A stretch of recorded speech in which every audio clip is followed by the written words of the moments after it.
Yes, so today I thought we'd capitalise on the amount of rain we had yesterday and we would go and see some waterfalls. Hopefully they'll turn out really well. I brought the big camera this time, see if we can get some really tasty shots of fast moving water. However, what I hadn't accounted for was the wind. There's quite a bit of wind about, so I'll apologise now. You simply can't hear a word I'm saying. We'll have a little wander up, see what the waterfall is going to give us.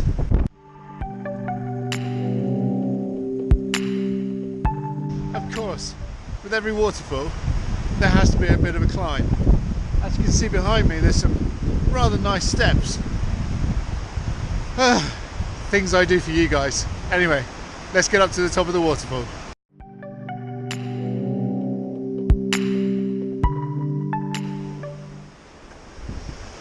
Hi, so as with every geological feature potentially in the world, there's a name for everything, and the piece that you see behind me is called Area Beck, which is basically the runoff from the waterfall itself. It makes a nice babbling noise as well.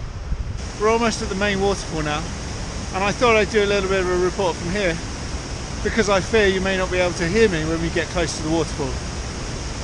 You can see a bridge in the background, and that bridge gives you a nice bit of a view of the main waterfall, which is just tucked around the corner. Let's go and have a look.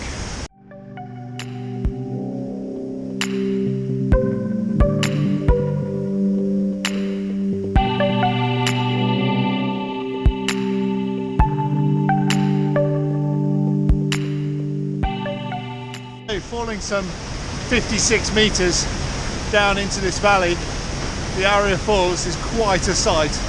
A rushing torrent of water. It sounds divine.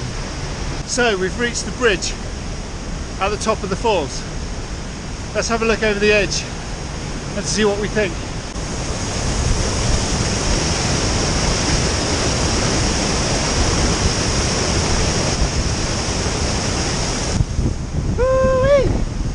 That looks like a wild little waterfall.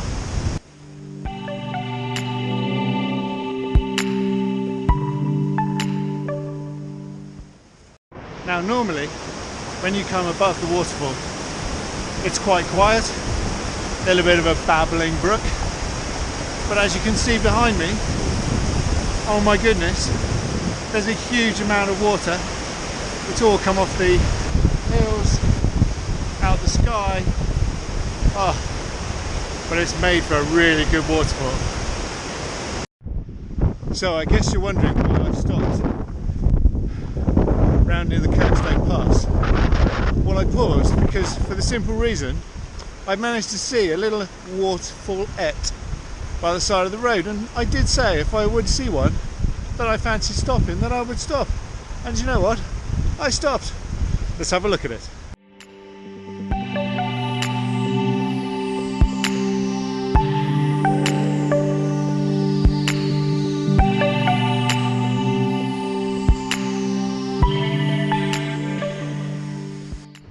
So there's a little over 200 specifically named waterfalls in the Lake District.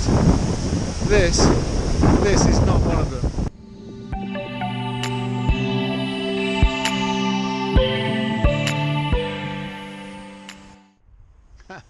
Hi, so a little less off the beaten track. We've come to Ambleside. That's a little bit north of Windermere, on the eastern side of Lake Windermere.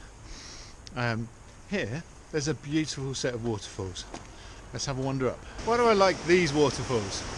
Well, because you can do a bit of shopping in the town, which isn't a bad town. We might have a bit of a wander around there, and then you can just take a nice amble up this beautiful street. And in the springtime, obviously all these trees are covered in leaves. In the autumn all the trees change colour, and in the winter time there's a lot of water in the falls, as you see just down behind me. As we mentioned already so far today, those are becks, i.e. flat pieces without the main falls. So let's have a little wander up and see where the main falls are, shall we?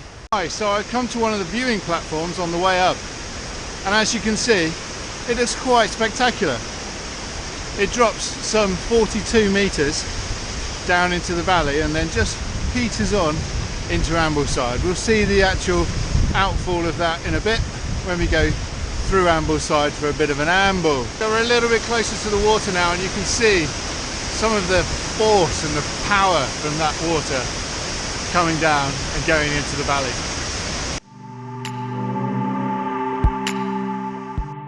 Hi, so there you have it, Stockgill Falls, just outside Ambleside in the Lake District. How nice is that? Oh, anyway, I said we'd go and have a look and see what an amble through Ambleside was. Let's go and see the other side of that waterfalls. Let's see where it just delicately peters through Ambleside. Come with me now. So you see behind me one of the outfalls from Stockgill Falls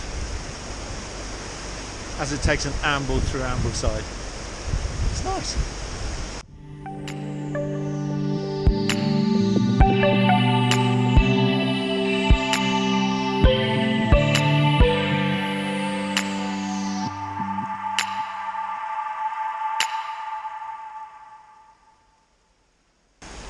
So there we have it. That's the smallest house in the Lake District. And it does actually belong to the National Trust, which is handy. But it's closed today. Otherwise, of course, I'd take you for a little brief tour. One other disadvantage of having a main road by the side of Stockgill River is that it makes video recording really quite difficult. So there we have it. I hope you've enjoyed that little brief waterfall tour of the Lake District. So we've had a wild one, really out in the sticks one, and what I'd like to term an urban waterfall.